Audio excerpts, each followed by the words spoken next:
I'm not the only kid who grew up this way. Surrounded by people who used to say that rhyme about sticks and stones. As if broken bones hurt more than the names we got called, and we got called them all. So we grew up believing no one would ever fall in love with us. That we'd be lonely forever. That we'd never meet someone to make us feel like the sun was something they built for us in their tool shed. So broken heartstrings bled the blues as we tried to empty ourselves so we would feel nothing. Don't tell me that hurts less than a broken bone. That an ingrown life is something surgeons can cut away. That there's no way for it to metastasize, it does. She was 8 years old. Our first day of grade 3 when she got called ugly.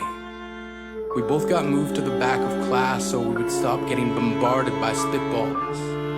But the school halls were a battleground where we found ourselves outnumbered day after wretched day. We used to stay inside for recess because outside was worse.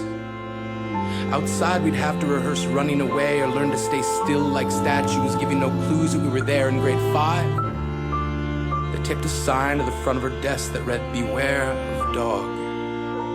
To this day, despite a loving husband, she doesn't think she's beautiful because of a birthmark that takes up a little less than half her face. Kids used to say she looks like a wrong answer that someone tried to erase but couldn't quite get the job done. And they'll never understand that she's raising 2 kids whose definition of beauty begins with the word mom.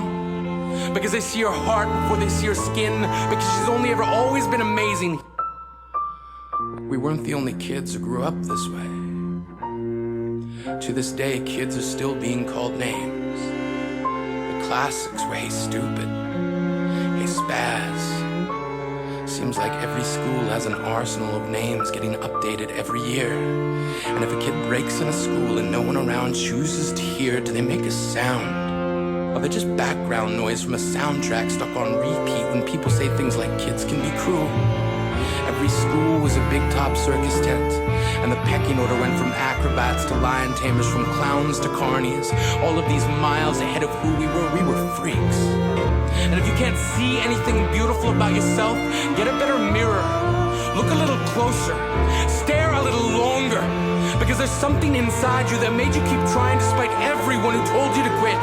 You built a cast around your broken heart and signed it yourself. You signed it. They were raw.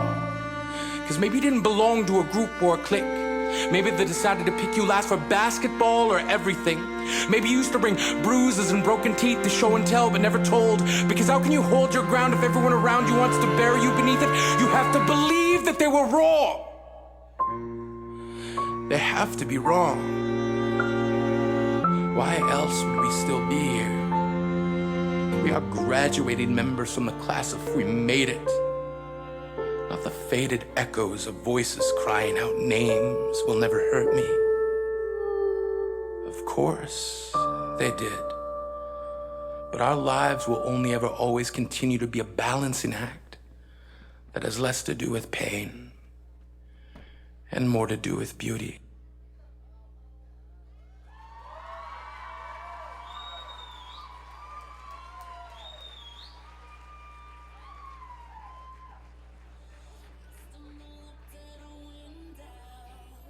We'll be right back with